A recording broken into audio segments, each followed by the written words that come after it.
Self-blended learning is not learning in isolation. Self-directed learning isn't learning in isolation. It's not even doing all the learning. A lot of times people think somehow self-directed learning is anti-teacher. I think it's actually the most pro-teacher position that you can take. Because when we start talking about self-blended learning, we're talking about the learner with 1,000 tutors. The learner with 1,000 teachers. But we have to kind of redefine teacher a little bit to discover kind of what I mean here.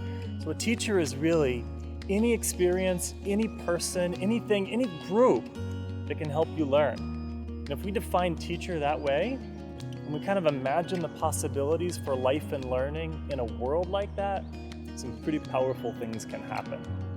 Imagine for a moment that you're in a class you're really excited about, it's a great topic, and you come in and you discover that the teacher really isn't that engaging. The teacher isn't really engaged. Maybe, you've heard this stereotype before, maybe they have they're near retirement and they're kind of burnt out and they're just not really engaged with the students that much anymore. So what do you do as a student? Or maybe you're in a class and there's a well-meaning new teacher who's really passionate about the topic, but can only take you so far. And you have these really curious questions that go beyond the boundaries of the class and maybe that teacher's expertise. Or maybe you have one of these passions and these interests that's just not part of the curriculum, and the teachers have this focus. They have certain material they have to cover and certain objectives they need to focus on to have you learn. And that's just kind of how school works a lot of the times. But today, the self-blended learning has access to a world full of teachers and tutors. Everything around them is a teacher. Every person around them is a teacher. So what's it take to take advantage of these 1,000 tutors that you have available to you?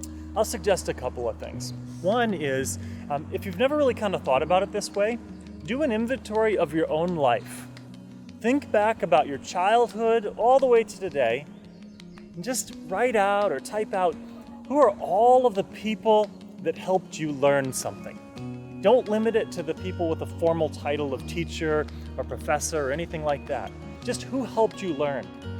And if you want, you can stretch it and say, stretch yourself to think about what are the other teachers in my lives, not just people, but groups or experiences or resources that served as teachers and guides for me along the way. Just do that for 10 or 15 minutes, and it becomes pretty apparent. You will have a massive list of teachers, right? So now try this exercise. Now think about something that you really love to learn, that you have a passion and you have an interest for.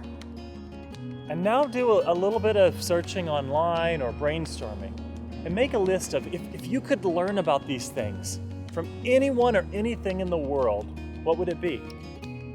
Maybe you could do a search for who are the top 10 most knowledgeable or experienced or skilled people in the world on this subject, right? Or what are the best resources in the world? Just look around for them and build this collection. And if you really want to be courageous, try the third step.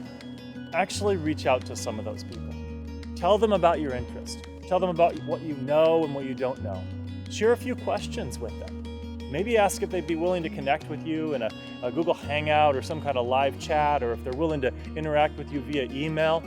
I think you'll be surprised to find what happens. There are a lot of people who love being teachers. The thing is that people who have become experts in things, they usually really want to share that expertise with other people. They have a passion for it, and that passion just can't stay inside. They want to let it out, and they do. And you can be a recipient of that.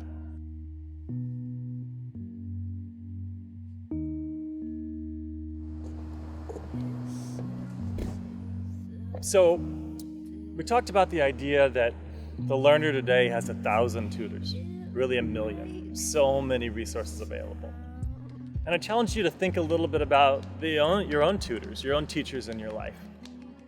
So how does this fit into this kind of bigger picture of self-blended learning?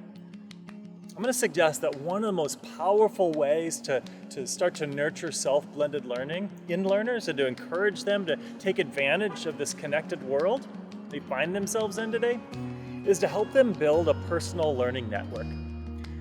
Now, this concept of a personal learning network is kind of interesting because it's used in education a lot. We talk about it with teachers, and we talk about the idea of teachers building this network of other teachers and groups and online resources, maybe on Twitter, social media, other places that they use to stay sharp in their profession and to learn new things and to grow and to figure out how to improve teaching and learning, right? We can also take that idea of a personal learning network and expand it to the lives of the students, to pretty much anyone. I'm going to suggest that living in a connected world, it's valuable for every single person to build a personal learning network.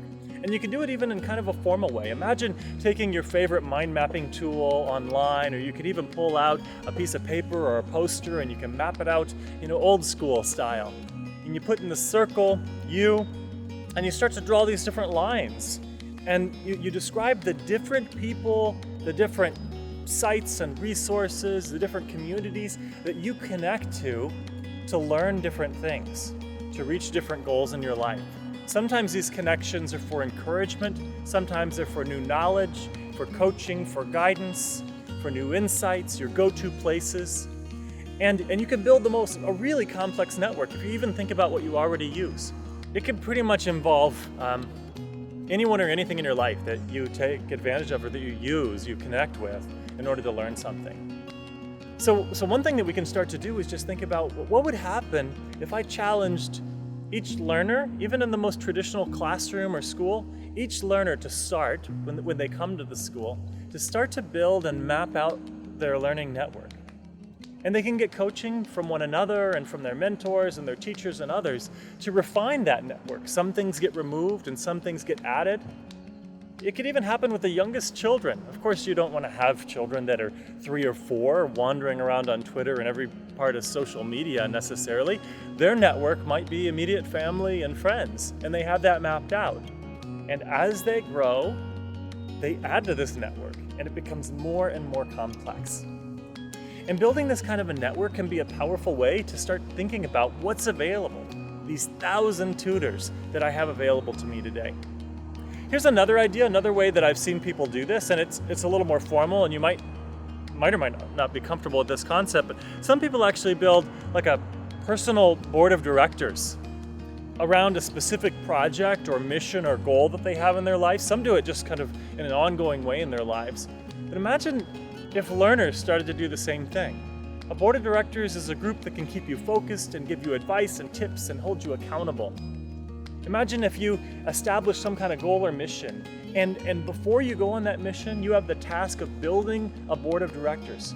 Who are the 5 people that would be great resources for me as I go about this mission, as I go about learning this? And you reach out and you invite people, and maybe you make the decision that you're going to send them a weekly or a monthly report, an update, and they might respond by email and give you feedback. And then on a quarterly level, you might want to meet with them in person or live or all at the same time. And you have a little lengthier review of what you've done so far and what you've learned, and they can give you tips. I mean, that's the possibility of as we start helping people build these personal learning networks.